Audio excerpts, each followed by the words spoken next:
Hello, what's up? It's Felicity and you're watching Hawaii Behind the Records episode number 38. So this episode is like the last episode of the Road to Life set arc, and yeah, basically we're just gonna recap a little bit what we did and also like jam a little bit, because that was also the goal of this Road to Life set, that we can basically jam live with the devices. So to be honest, like this whole arc just started a little bit as like a filler arc, because I didn't really know what to do. We had like the unofficial summer mixtape every Saturday, so I couldn't like produce tracks and then also release it in the same week, which was also chill. Like I enjoyed it, not having that pressure every week. But yeah, then I bought the analog rhythm, or basically after talking with Adrian a little bit, like I thought, okay, this is a logical step if I want to do live performance. And yeah, then along the way, Adrian organized his own event, or is hosting his own event in St. Gallen, and basically he wants to live perform techno there, and he asked me and some friends if we also want to DJ, and I was like, yeah, but now I can also like live perform, or yeah, like try it. And this rave is in October, like now it's still like 1-2 months away, like as you know, I pre-produced these episodes. But yeah, I think I learned the most important stuff, and with a little bit of practice, I think it should work out. I'm playing 2 hours, and 1 hour is gonna be like prepared tracks, a little bit of what I showed last week, and then like the second half is more like improvised, or just like I have stuff prepared, and then I just play them in live with all the features we covered in the last month. Another really nice thing about this Road to Live set arc is that like in discovering the song mode and like exporting the songs, I basically could finish a whole other mixtape, like the Unfinished Beats vol.III. And it's just really nice to see that I finally got this workflow where I can just jam and have like fun, and then like with, let's say, 30-minute more like administrative work, a little bit more like tedious work, I get all this stuff on the in Ableton and have a track out of it. And for me that's really nice, especially since I still want to like release a track every week as free download, just as part of the journey. Alright, so let's quickly recap all the episodes. Just gonna quickly go through it. And the initial episode was like part 0, where I bought the analog rhythm and just tried to jam a little bit with it. And to be honest, I was so overwhelmed when I got it in the beginning. I thought, okay, I know the syntax, this is gonna be same. And it was similar, but not same obviously. But I thought like I used this Road to Life set to like structure my learning journey, and also like to keep me a little bit accountable to like figure out every week something new a little bit.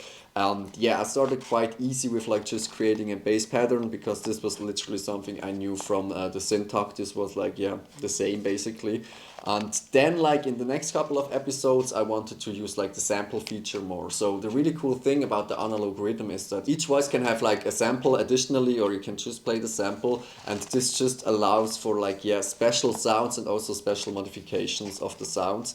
And for me it was important that if I perform live, I want to have like my unique sounds and not just stock stuff. Certain sounds from the Electron, they are just like super clean, like the rim, the close set, and the cowbell. For me, like there's nothing more to add there.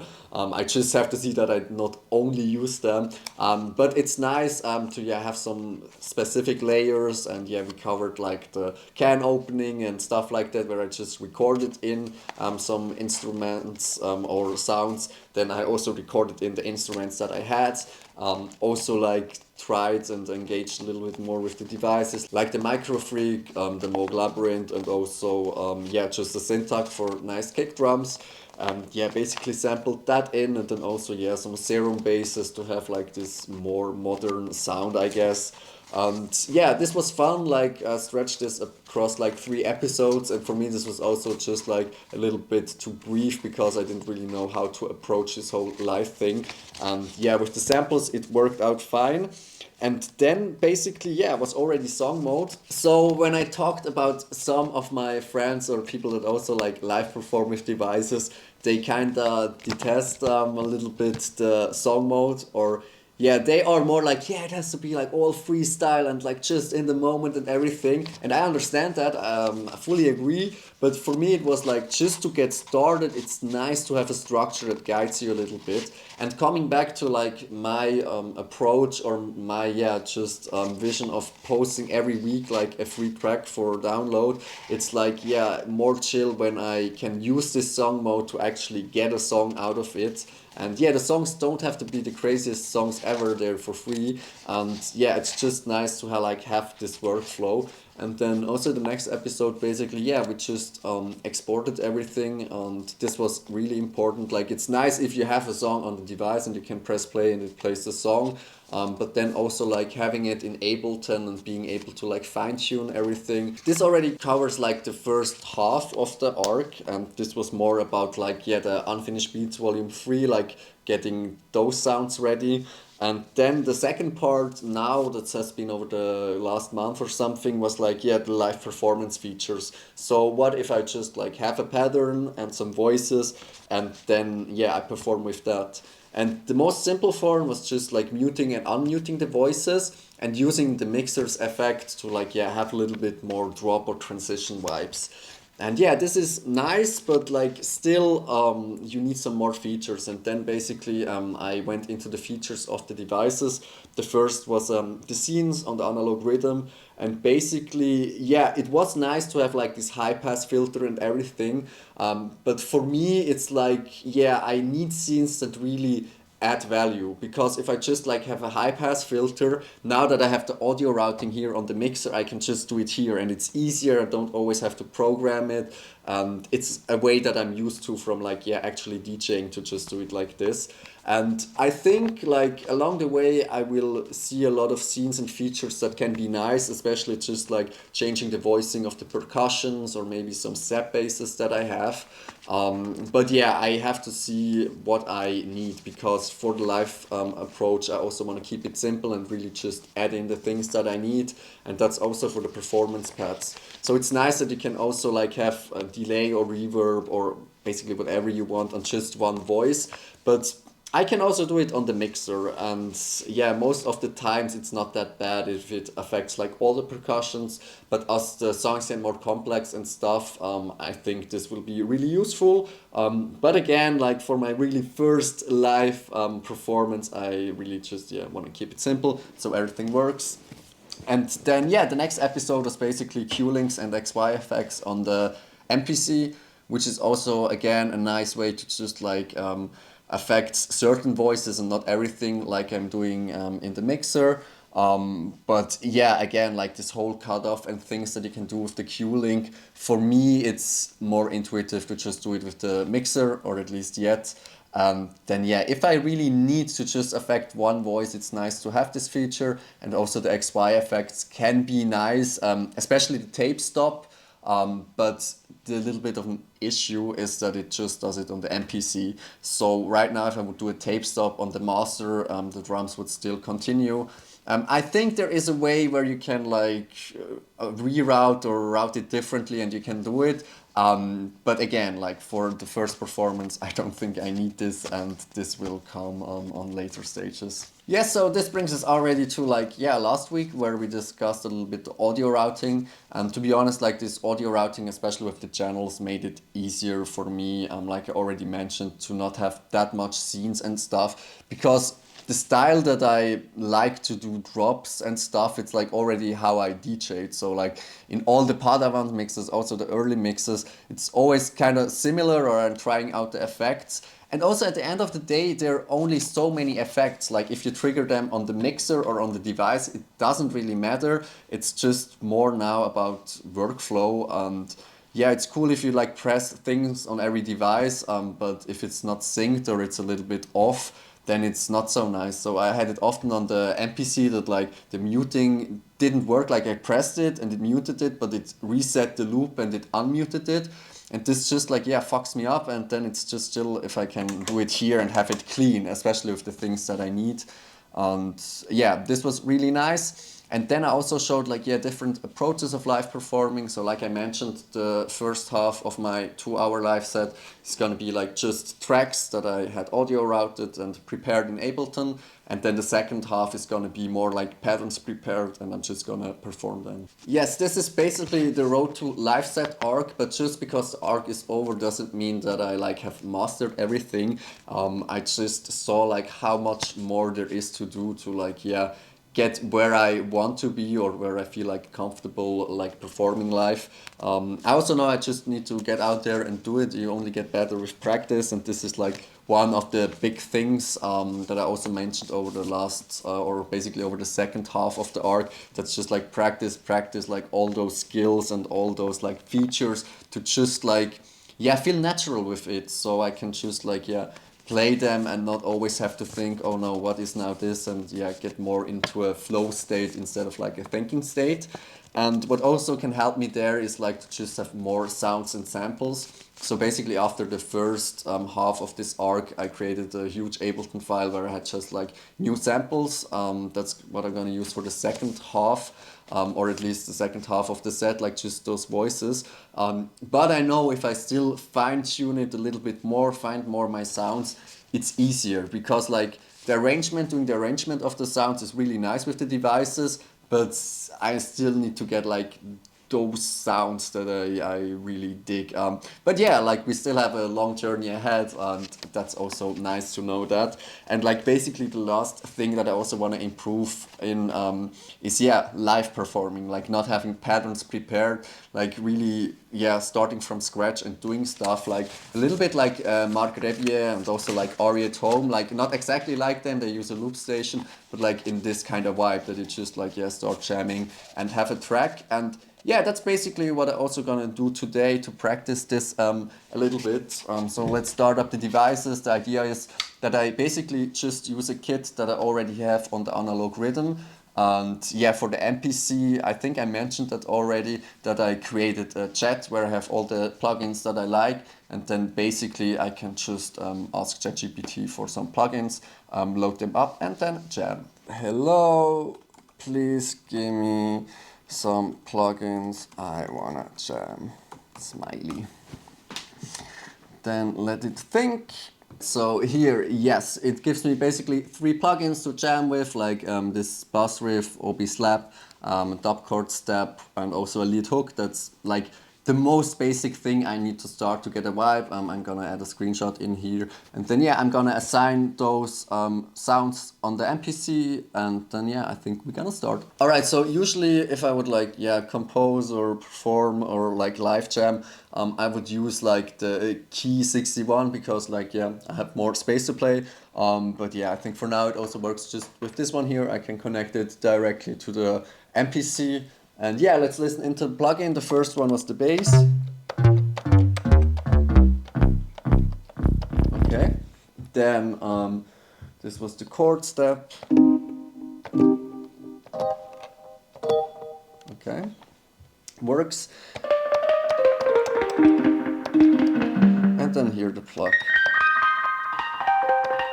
So I think that works. And then yeah, everything should be synced up. Then here the kit, what voices do we have? All right, so on the analog rhythm, I loaded a kit that I like already used. Here we have a kick, then rim, clap, cowbell, and hi-hats. And yeah, those I didn't really assign because I don't think we need them. And yeah, the easiest way to get started with 140 techno is 4 on the floor. Then classic hi-hats, and yeah, let's see what we can do here. So now I already have everything like routed into the Ableton like I showed you last week, so like yeah, sidechaining should work.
correction. So I can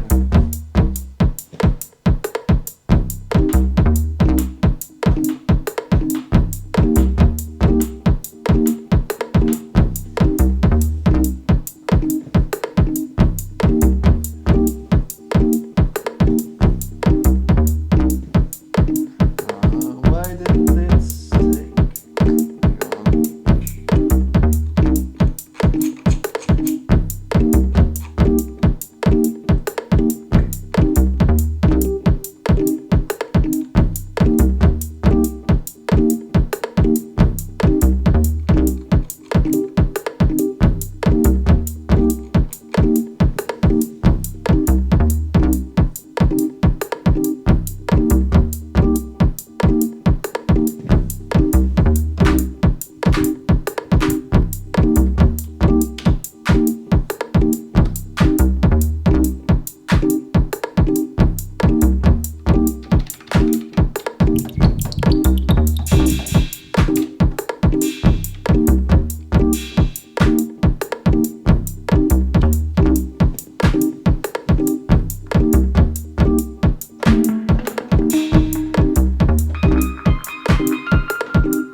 Alright, yeah, this was the live jam, or like, yeah, just like improvising a beat, a track, whatever you want to call it. I always mention it, I need to practice more just to get better. But yeah, I feel confident, but now after this like Road to Live set, I have a certain workflow that, yeah, works. It also makes fun. It helps me like provide the content and also like, yeah, skill up. So yeah, really excited for that. And yeah, this concludes the Road to Live set arc basically. It was a fun and unexpected journey. Really nice. And yeah, for the next couple of Behind the Records episode, I tried to do some remixes. There was something that I always wanted to like explore a little bit, like just have certain sounds or vocals or whatsoever on the MPC, and then do new drums with the analog rhythm. So this is also gonna be a fun arc, and also like expands the range of possibilities. But I don't know how well this is gonna go. But this will also be like basically the last mini arc then for this year. So stay tuned for that. As always, make sure to check out this week's track of the unofficial summer mixtape Volume 2. Every Saturday at 4:20 a new track drops. This track is also going to be like the last track of the unofficial summer mixtape, and for that Martin is going to return with You're Not. And really nice track, go check it out, and then see you next week. Stay healthy, have a nice week, enjoy life, and see you next week. Bye.